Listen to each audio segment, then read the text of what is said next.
আসসালামু আলাইকুম, আশা করি সবাই ভালো আছেন। আপনাকে একটা জিনিস দেখানোর দরকার। আপনারা খাজুর গাছ দেখছেন কিনা? সৌদি আরব খাজুর গাছ, জানি না কেউ দেখছেন কিনা। এটা হলো এই যে খাজুর গাছ। আপনার এটা হলো খাজুর গাছ। আপনার এখন একটা মৌসুম হইব আর কি, মৌসুমে এই যে খাজুর গাছে ফুল আসবো। এই যে দেখছেন, এই যে হলো খাজুর গাছ।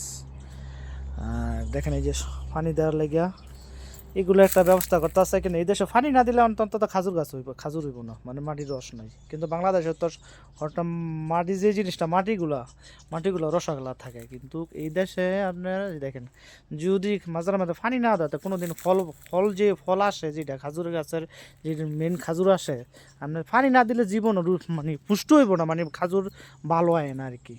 মানে পানি দিতে হবে, যে দেখেন পানি লেগে, যে দেখেন সাইডে ইয়ে করে দিচ্ছে, পরে যে গোবরের দিতে আছে, আর মানে সার গরুর যে আছে না, ওগুলা ডালছে আর কি। যে এটা দেখেন এই মাজরাগুলো, এই যে দেখছেন, আপনাকে দেখাইতেছে আর কি। এই দেখেন এগুলা সবগুলো, মানে এই যে ছোটো ছোটো বাচ্চা আছে, অনেকে বাচ্চা কিনে নেয়, মানে এইটার জন্য আপনার ভিডিওটা করা, দেখানোর জন্য, বুঝছেন। এই যেন একটা গরুর একটা ঘর বানাবো আমি আর কি, লোক থাকার জন্য, মাল থাকার জন্য, এই আর কি। তো আশা করি আপনারা যারা না দেখছেন খাজুর গাছ, দেখাইলাম আর কি, ভিডিওটা কেমন হয়েছে। আশা করি আপনারা একটা লাইক একটা কমেন্ট করে জানাবেন। আসসালামু আলাইকুম।